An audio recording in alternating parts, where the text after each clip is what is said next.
for our young black men. Yes, sir. How do we save them, you know, at that school level, at that student level?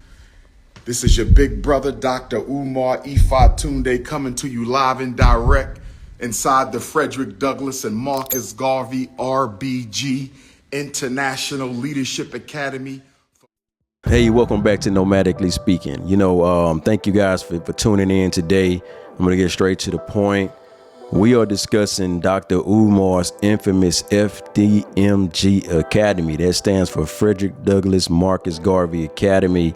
It's a project that Dr. Umar has been discussing for the last 10 years, I believe. And, you know, the black community has been rallying behind this guy and rooting for him to win. And they've been donating and helping and supporting Dr. Umar the whole way through. Very proud of this man. I'm proud of what he is attempting to accomplish. I'm also been very excited to see the renovations complete on this project. And yeah, so I'm like you guys, I want to know how long this is going to take to complete. I beg your pardon. I beg your pardon. So I've done a lot of research on this topic. I have thought of a million ways to convey the message. I plan on turning this into a series just depending on the feedback from this video, but I want to kind of get to some basics of the situation. First, I'm gonna give you guys some background on some of the things that I think that are pertinent to where I'm going to go with this video.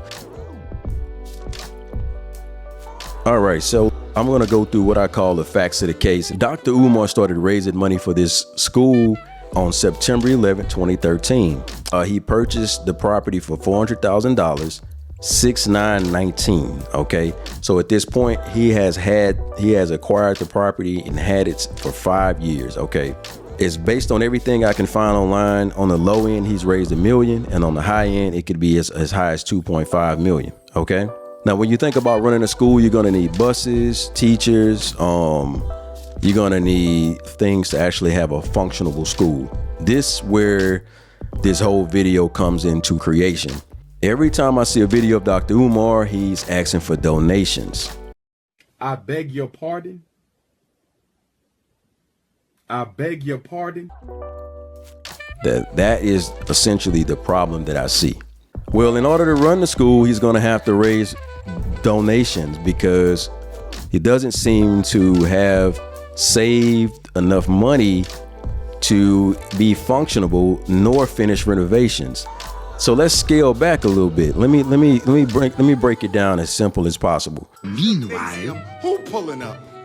Who pulling up? One-on-one midnight basketball with the queens. Hey ladies, who coming to paint day? Ladies, ladies, you got to be natural to come to paint day. You can't come to paint day unless you got natural hair. I'm sorry, ladies. If your hair not natural, you can't come paint. Got to be natural. You must be a donor and you must be natural. Dr. Umar may need a little bit more assistance than he leads on to actually complete this project. And this is no shade. I do not believe in the beef. I did not create this video for beef, but I do wanted to shine a light on some things that I don't think we are paying attention to as it relates to this project. His collection goal was initially $1 million, but based on everything I can see, that's the low end of what he's raised. His donations have ranged from anywhere from $1 million to 2.5. Okay, on 6/9/19, he purchased what we call the FDMG Academy, which is located in Wilmington, Delaware. Consists of 4 buildings. I think that he did an amazing job with selecting the buildings. The buildings have a lot of potential, and it was also a previous charter school, so it kind of falls in line with the concept and what Dr. Umar is doing. So just recently he talked about, you know, a school is going to start with 3rd grade and go to 5th grade, so that means that he has 3 different class levels. And according to everything I found online, these buildings consist of 36 classrooms. Okay, so let's think about this. So at this school, parents can expect their children will learn, the basics like math, science, English, history, in addition to a few specialized political science courses, international economics, and social education. Kudos to Dr. Umar. That's so amazing. Proud of you, brother. I'm gonna have to do part 2 as it relates to the functioning of the school, but let's just talk about renovations at this point. It's been 5 years.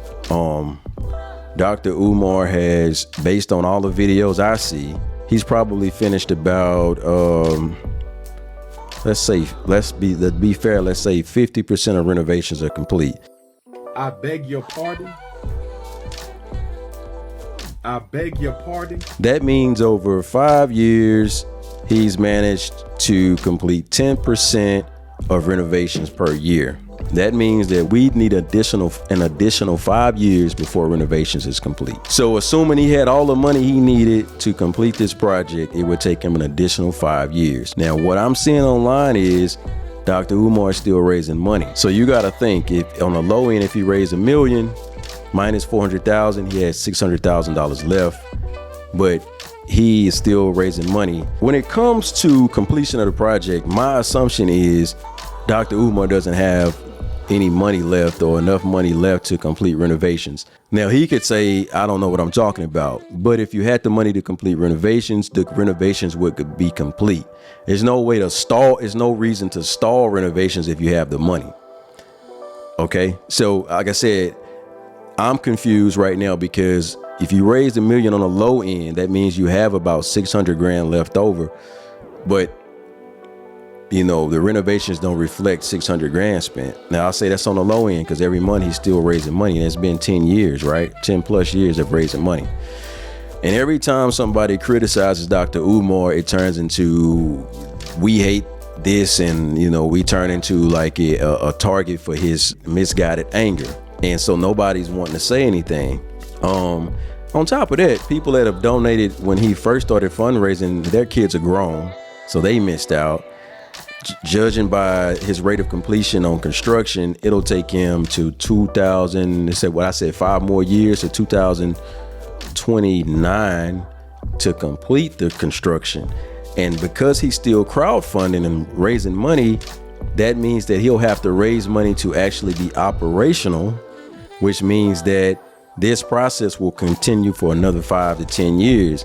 And so in this video, I just want to kind of think about, I want anybody that's looking to start a charter school or start a project of this magnitude, I want to give you guys some wisdom, because I don't think anything I'm saying in this video is going to stop the way that the construction and renovation is going on this project, guys. But let me tell you this.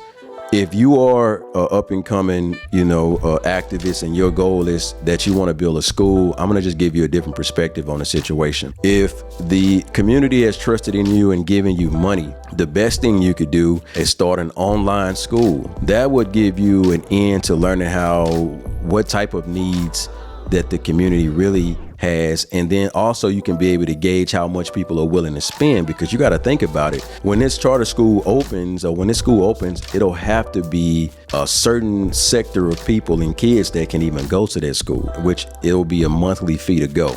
Again, in part 2, I'll dig deeper into all of the specifics, but I wanted to drop a quick video to kind of get the ball rolling on this subject and kind of see where the interest goes. What would have been a better approach to renovations would have been, or this entire process would have been, Dr. Umar has spent the majority of his life in school learning. He is a great orator.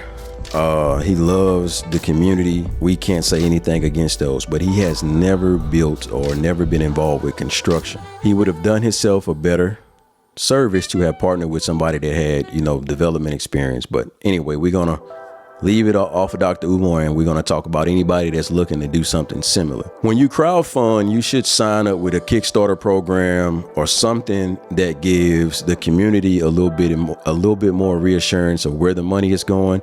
It holds you to high regards, and it also keeps you regulated so that everybody knows what's happening and everything's transparent. That would allow for more people to be involved. Another thing that could have been done is on top of the Kickstarter, he could have partnered with Black developers that would have been happy to partner with Dr. Umar, as Dr. Umar's raising the funds, and their only job would be to make sure that the renovations get completed correctly, make sure they get done in a timely manner. Now you gotta understand this, there is absolute reason why renovations have taken longer than 5 years for this project, other than the fact that there's no money to complete the project. If we have no money to complete the project after 10 years of raising money, what do you think is going to happen to complete the project and to have it functional? More donations. You cannot run a sustainable business off of donations, okay? So let's get back to it again. A construction loan would have been amazing in this situation, because when you have $1 million cash, your buying power is astronomical.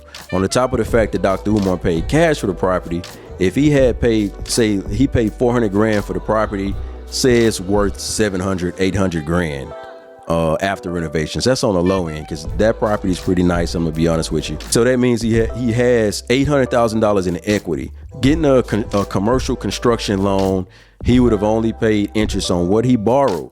So say for instance, if he broke the renovation cost down and say he needed $1 million to renovate it, and he had it in 4 draws. Now I'm gonna keep it real simple, because this isn't a construction lesson, construction classes, just to give you guys a basic understanding. If Dr. Umar would have borrowed $1 million to renovate this project, it should have taken 2 years to complete, which means in 2021 it would have been complete, borrowing $1 million.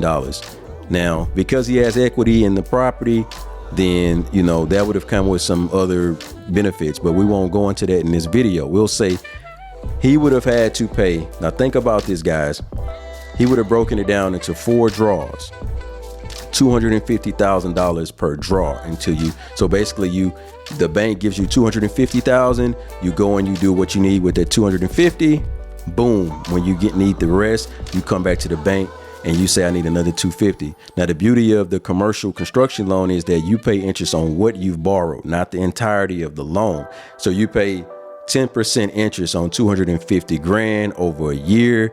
That's $25,000 a year. By the way, we won't go into details on that part, because I don't want to talk to interest, because things have changed now in 2024. We talking back in 2019 when things were a lot different, especially in the commercial space. So anyway, let's get back to it. Dr. Umar, assuming he had 600 grand cash, and because he paid 400 for the property, he would have been able to bankroll this project all the way through construction, at the same time still been able to have time to raise more funds. Now, ideally, you don't want to do a project like this, but nothing's been ideal with this project as a whole. That means he would have paid, let's just say $100,000 in interest over 2 years. Now that's high, but I'm just giving you the benefit of the fact. So that means he paid $400,000 for the property, $100,000 in interest. He's $500,000 in, but the beauty is construction is renovations are being completed, and all he had to do was pay interest. Now he still would have had $500,000 in cash plus whatever else he accumulated over the rest of the remainder of the years to roll into operational costs or whatever costs that are associated with running a school. And he would have had open by 2021, 2022. Now, we all know what happened during that time period, so it wouldn't have been ideal. But one of the things he could have did to get the ball rolling was either get a construction loan, go through that process like I just explained, or if his goal was to never borrow anything, he could have started an online school to kind of get the ball rolling, to learn how this thing really works. And maybe he could have bought a smaller building and had a pilot program as he got ready for the larger project. I don't want to get into beef, because I seen an interview with Lord Umar, and he was trying to kind of give him some feedback, and that went like left. And so I don't want to step on anybody's toes. I'm not afraid either, but I'm not coming to this situation with any animosity or any negativity. I'm simply saying sometimes, even when you are intelligent, we just need a hand. And in this situation, it would have been better for Dr. Umar to align himself with a real estate developer. Many black developers would have loved to get in partnership with him to teach him how to go through renovations, how to acquire buildings, and how to deal with handling the millions of dollars. You gotta understand, Dr. Umar has been in school for the entirety of his life up until he started raising money for the project. And it's no shade, it's just reality. This guy's got a degree about degrees. Amazing. But what he did not learn how to do is manage $1 million, manage $500,000, manage $250,000. And right now what we see is him on the circuit of doing lectures. But you got to understand that takes away from everything that he said he's doing. He can't be on a lecture circuit and doing renovations for this school. So the problem is, where is the money?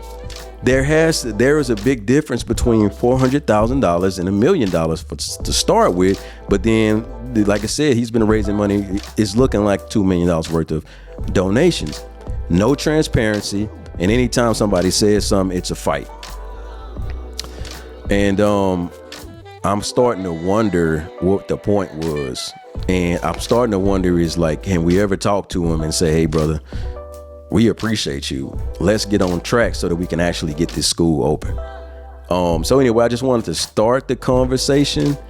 Hopefully I've added something of value to the community as well. And when I say the community, I mean the black community who is been standing by Dr. Umar and want him to win. I want Dr. Umar to win as well, but we also got to call him to the floor and call him out in these situations. He's on a lecture circuit.